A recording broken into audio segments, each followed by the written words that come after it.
Picture this. Imagine if you had a hell of a year, because I sure did. I'm not going to dig too deep into my personal life, but let's just say it was not necessarily good or bad, but it's certainly neither of those terms exclusively. But the bad was really bad, but the good was really good. So, that means there's probably some games I've checked out, huh? Well, unlike Jeff, you won't see me jerk off Baldur's Gate 3, but I have some awards of my own that aren't paid for by any company. What the fuck? Why did I put an asterisk there? Oh, hey, so let's get into it. Alright, first award is the best game I played that actually came out in 2023.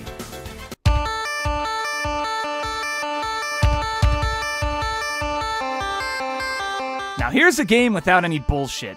Pizza Tower is outright fun. It has really fun visuals, charming character designs, wacky music, and the level design is really good flow-wise. Oh yeah, this game is a giant ride. I mean, shit, man. Mort the Chicken is in this game. Somehow, Pizza Tower gave people brain rot to the point where they thought Mort's game was good for some actually insane reason. I got sucked back into playing this when I was recording this because this game just flows extremely well. It's really nice to play a good fucking game with no bullshit. My only regret is playing this entire game via Discord call because it was annoying to focus. No offense to my friends, you know what? No, actually, yeah, fuck you, I am offending my friends. You made me say some dumb shit because I couldn't focus. Okay, well, I shouldn't shoulder all the blame on my friends when I say stupid shit all the time. My only real complaint about this wonderful game is that it's kinda short. That's really it. Pizza Tower is awesome. Support indie games, especially mine. I won't say exclusively mine out of respect for Pizza Tower. Anyway, next game. Now, the second best game I played that came out in 2023. To be honest, I haven't really played that many games that came out in 2023. There are ones I absolutely love, though. I think Street Fighter 6 edges out as the second best game of the... Fuck, was it 4 or so? Whatever, it's still second. This is a damn fun fighting game, but I had a rough start trying to find my main. Long story short, I play Makoto in Third Strike, the only Street Fighter I regularly play. But with Street Fighter 6, I was bouncing around with characters. Ken, Luke, Manon, and DJ all come to mind. But then, the man himself, who was absent from Street Fighter 3, hit me like a ton of bricks. Fucking Honda. I can't get over how great he feels, and I feel right at home because I play Mei in Guilty Gear. Well, Guilty Gear sucks right now, so it's nice to see most of my skills transfer over to Honda. I mean, just looking at Honda, I can see how they got a small woman out of it for Guilty Gear. The only things I don't really like about this game is how flaky the online can be, as I've had some moments where the game refused to connect to the internet. Same with my fight stick, it doesn't really like to recognize my Quanba Q1. I know it's a PS3 one, but no need to be such a dick about it. The other thing is I'm not too big on some character designs. There's an awful lot of 4 heads becoming 5 heads with these characters. Overall, it's a great game, but I'm unsure if it's going to stay that way with how Capcom's handling it. Now it's time for the third best game I played that came out in 2023. And best game I was forced at gunpoint to play. Yeah, forced at gunpoint. So here's a funny story. You guys know that Mude bot on Discord, right? It's a shitty but fun gambling game to get characters and marry them a la waifu or husbando tier stuff. Point is, my friends and I just do it to get characters we like. Here I am playing that, minding my own business, and this motherfucking friend of mine, Gantel, comes in and takes away Chaika Trabant from me, and says he'll only give her to me if I beat, not play, beat Vengeful Guardian Moonrider. Honestly, this game was really great. It plays a lot like Shinobi and Strider, and the story feels a lot like something like Hokkaider or Mega Man Zero. Well, Zero is already like Hokkaider, but you get what I mean. It wasn't too difficult, but I thought it was neat to play. I like the system where you can get upgrades and take 2 of them with you throughout the game. As well, the story is nice because it's about going against an oppressive, authoritarian regimen that's quelling good stuff like freedom of speech, gun ownership, and pornography addiction. Okay, maybe keep that last one abreast.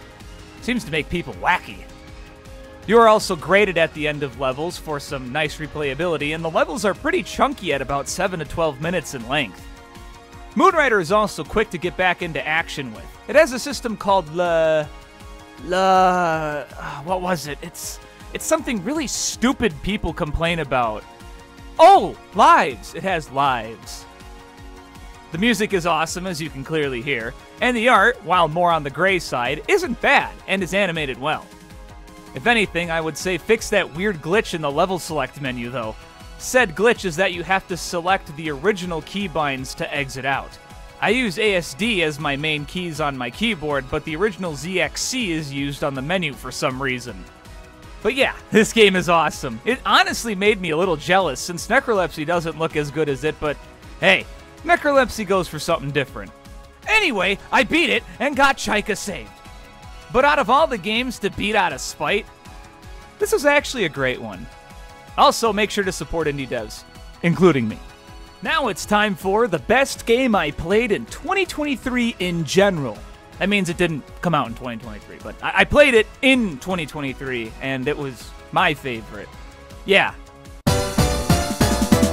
Bug Fables was a surprise hit. I know I missed Paper Mario games when they were good, but I didn't expect it to take Paper Mario and improve it, which made me miss it more.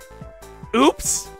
To keep it simple, the innocence of the game, the cutesy art, the lore building that isn't 100% schizophrenic game theory bullshit, and a really fun battle system helped sell me on it. I love how normal human-sized things are conveyed in this game. You really get to feel that you're a tiny bug in a really tiny part of a yard. The combat system is cool too, and it makes some members more important depending on the battles, with flying, shielded, and underground enemies for V, Kabu, and Leaf to take care of, respectively. There's not even much to bitch about. I mean, the music is really simple, and the 4 face buttons being the only control sucks, but that's it. It has all kinds of wild stuff in it, like how there's racism. Like, holy shit, there's actual racism in this game. This game also gets wacky with books describing non-intelligent bugs as lesser bugs. Whoo, boy. Yeah, I love this game. Investing time into this game, I 100%ed the game and got every achievement possible.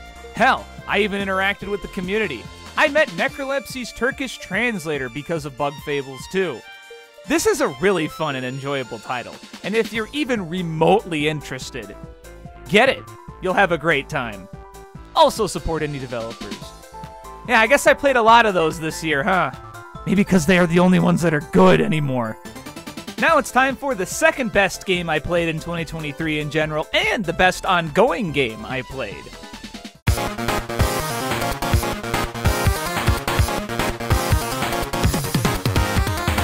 Bro, Nikke is awesome. I reviewed it.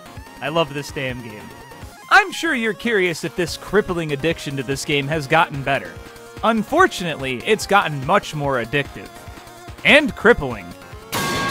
I've had so many funny moments, from my friend fucking up his overload gear and quitting for a few days, to another member of my union spending his entire paychecks on Nikke constantly. Fucking knock it off, Gooner! As well, Nikke's latest event, as of writing this, is all about Scarlet. Scarlet! My favorite! They're fucking spoiling me on this game. But as it stands, this game is still absurdly fun. So long as they fix that stupid downloading glitch on PC, patch up the crap localization, which they are attempting to do if New Year's event is anything to go by, but keep complaining to get them to do it retroactively as well. And add a good Burst 1 unit to Elysian. That's B-U-E-R-S-E-T. No E. Then I think it would ascend to some new levels. But yeah, please play Nikke. It's actually one of the good ones. But please keep complaining about the English translation so they make it less crap. I actually started playing in Japanese because, man, it does need some extra work. Never hire Californians to do anything. Now, the best game to benchmark my computer and the best game to get me hyped for something else. Bionicle Masks of Power Legacy is exactly what it looks like to you. A big-ass tech demo that's poorly optimized, but holy fuck did I have a great time with it. I didn't fully beat it because of a massive amount of glitches, but this game is never getting finished anyway. For those of you that don't know, and trust me, you'll find out, I'm a Bionicle nut. So to have a game where I can run around as my favorite Toamata Pohatu and mad dash at high speeds with his great mask Kakama, the Mask of Speed, while my video card is basically at idle somehow, yeah, it's fun. It's very, very fun. Now with this game being unfinished and abandoned, it gets me hyped for the actual Unreal Engine 5 version of this game, where there's going to be polish and actually fun gameplay. I totally understand doing this, making something kinda crappy and getting experience for something good. Dare I say I know it too well. So if you're interested like I am, check out what the dev team is doing. I'll leave a link in the description. I mean, shit! This game is listed on Steam. It's a fan game! LEGO is letting people do this. That's cool. Also, is this really indie? I mean, support indie devs? Sure. I mean, it's a fan game. Support them? I guess that's the right term to use there. Now it's time for the best game I played after a crap event.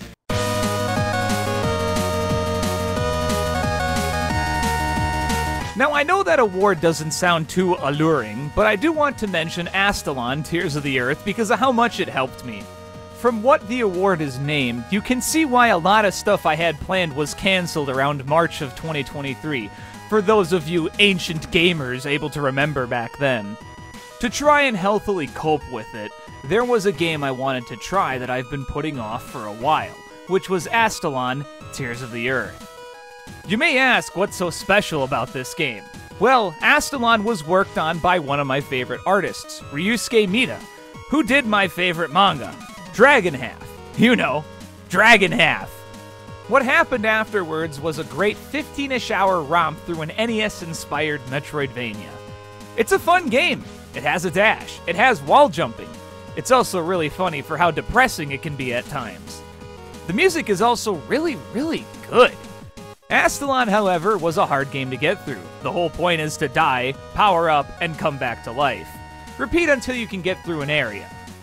Point is, Astalon helped me get through a lot, and I'm grateful for the game's existence, and it being a great game is a huge bonus too. I'd highly recommend it, and fuck it, you know, talking about it makes me want to do a full review. Maybe. We'll see. Also support indie developers.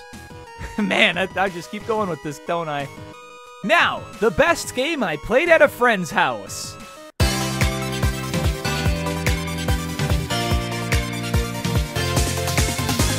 Super Mario Wonder was a shock to the system. I really didn't expect an awesome platformer to just be hiding in plain sight like that. I checked it out while playing at a friend's house, and I was immediately interested. It has a lot more polish than a new Super Mario Bros. Game, good power-ups, and wacky level design. When my friend and I played, we got to that dash badge, and I evilly left it equipped as we went through some of the more insanely annoying levels with it equipped. It ruled! Even though the Wonder Flowers are an excuse to just put something really wacky in, the wacky stuff seems to be a best of ideas, so nothing feels too stale. Or maybe it does, I don't know, I haven't finished it yet. Yeah, that seems to happen a lot, doesn't it? Honestly, after playing it, I went home and fixed my Joy-Con drift. I was that serious about picking it up and playing it at home. So there's my mini review, and Nintendo has a blank check with my name on it, so let's go into the next one that I'm definitely not paid for. Also, thanks to my homie with a hard R, Mr. McPizza, for recording all this for me. I don't have an El Dorado or whatever that capture card is. Now it's time for the best game I forgot to finish. Oh yeah, I guess that does happen a lot, huh? Though I'm not as kind to them as free roam blobbers, grid-based blobbers are still quite fun, and Wizardry Labyrinth of Lost Souls was an addition to my collection to check out. I've never played the extended Wizardry games, what with the original games being done by the darkest of all demons, New Yorkers. But now the series is by Japanese people, who seem to be less demonic in nature, and it seems to have somewhat similar vibes to the original 5 games. The 3D graphics look like shit, but the actual 2D artwork is splendid, and I really like how nice and simple it is to pick up. The audio balancing is all over the place though. Screams from characters are so loud and quiet at the same time. How did they do that? Unfortunately, I haven't finished it, hence the category, but I really liked it for what it was. It makes me want to make a simple dungeon crawler like it. Fuck it, maybe after Scouter I will. Maybe I will. Now, best game I proved to a friend I could fucking finish. Okay, so this is pretty funny. So my buddies and I were chilling out one night, and one of them said that I couldn't fucking beat Contra. Oh really? You thought? I made a deal that I could use the Konami code and beat it without continuing. It was 3 a.m., give me a break for using the code. Not only did I beat Contra, but I beat it with 3 lives left, because I forgot some of the shit at the end of the game. But hey, I still did it. It felt awesome. I love this damn game. Then the same friend who told me to beat Contra couldn't beat Mortal Kombat 2, and he gave up. Well, what can I say? Sometimes it just happens. Alright, here's an interesting one. Best game I somehow got nostalgia for. Here's an interesting question. Have you ever felt nostalgia for a game you've never played? That's exactly what happened with Stick RPG 2. I've played the first game non-stop as a kid. I had no idea a sequel even existed. And guess what? I played the sequel all the time. I had no idea just how amazing the sequel was. It has so many more jobs, so many more quests, and it's a damn good upgrade. Running around and giving people crack to get warp tools to go back to your original dimension is fun. The overhead fighting is also much more engaging than the original's turn-based combat. Yeah, this is a good game. Not $20 good as it's listed on Steam, but still good. Too bad 3 will never come out. But hey, it was fun while it lasted. Also support indie developers. You missed that, didn't you? Now, the best game I kept getting outpaced by my friends in, and best game to give a middle finger to copyright to. If you want to see a game that could instantly die in a single lawsuit, look no further than All-Star Tower Defense on Roblox. The game is a tower defense game that uses a lot of anime characters to the point where, well, despite their extremely clever names for these characters, I think you can tell who they really are. No, really, who are these people? I don't watch modern or popular anime. I'm scared. With that, since it's also a gacha game where you have to roll for units, and I don't have the time or patience to sit and do 15-minute battles constantly, I did get quite outpaced by my friends in this one. I don't hate it, but this game is a serious time investment. Unlike Nikke. Yeah, Nikke is fun. Yeah. I totally understand why my friends watch shows while they grind in this game. It takes forever to get stuff done.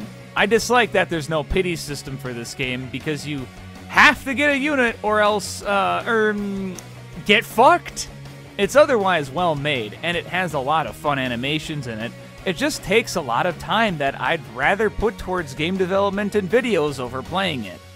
Also, if any influencer of this game is watching this, please try to get them to add Mink from Dragon Half. Hey, if the chance becomes less than 0, I gotta shoot my shit. Alright, best game, that's Sonic Mania. Well, I gotta admit, I love Sonic Mania. I did my yearly replay of this, and it's still one of the best games ever made. That's all I gotta say. Now let's do something a little different. I didn't mention it at the start, but I did a lot more Game Jam games this year, and I actually wanted to talk about some of those. So with that, let's give out some awards. So, the best original game I made this year. Out of the 3 game jams I did in 2023, it seems like Slash Shot was the moment where everything clicked. I was able to make some decent 3D models, have some decent sound design, have a kinda cool gameplay element, and a decent base for gameplay, all in 48 hours. I learned my lessons from both game jams and decided to do basically what I did with Dragonlance, which was make something I really wanted to make and brainstorm ideas, but obviously don't work on it as a game yet. Heat Arm didn't really have thought or experimentation like that put into it, which is why it's the worst of the 3. Oops! Slash Shot turned out to be really fun. I'm still debating on making it a full game because I'm not sure how much I would do to make it stand out, and I'm also busy with Scouter right now, which would have elements from Slash Shot anyway, so not really worth it. But overall, it turned out good, and I'm happy to see that happen. I'll have a link for it in the description. Also support indie games. Oh, now it's time for the best fan game I made this year.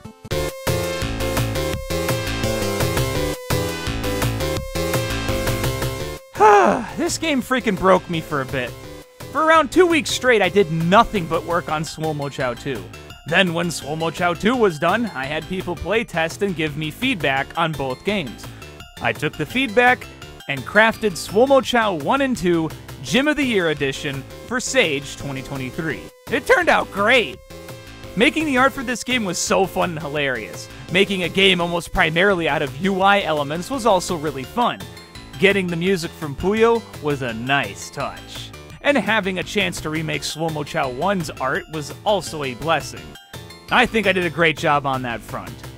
Honestly, since this game wasn't held back by the 48-hour limit, I'm happy to see how good something funny like this can be when I buckle down and get into it. When I was done, I was elated, but tired. So that's when I also just played Bug Fables.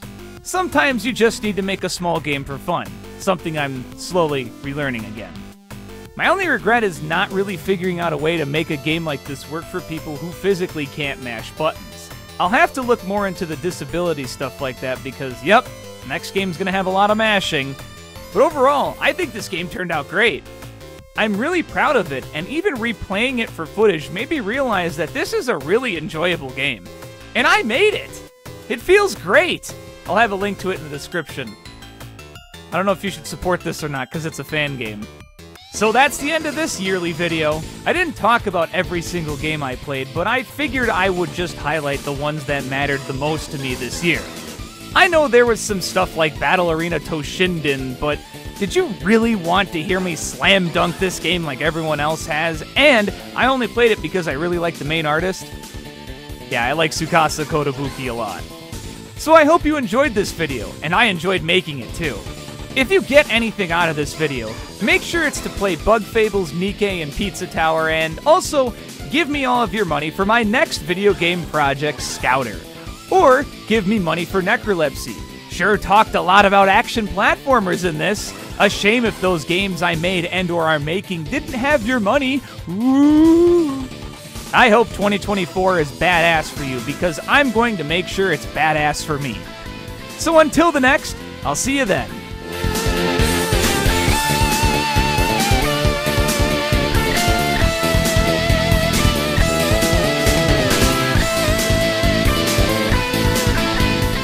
But yeah, please play.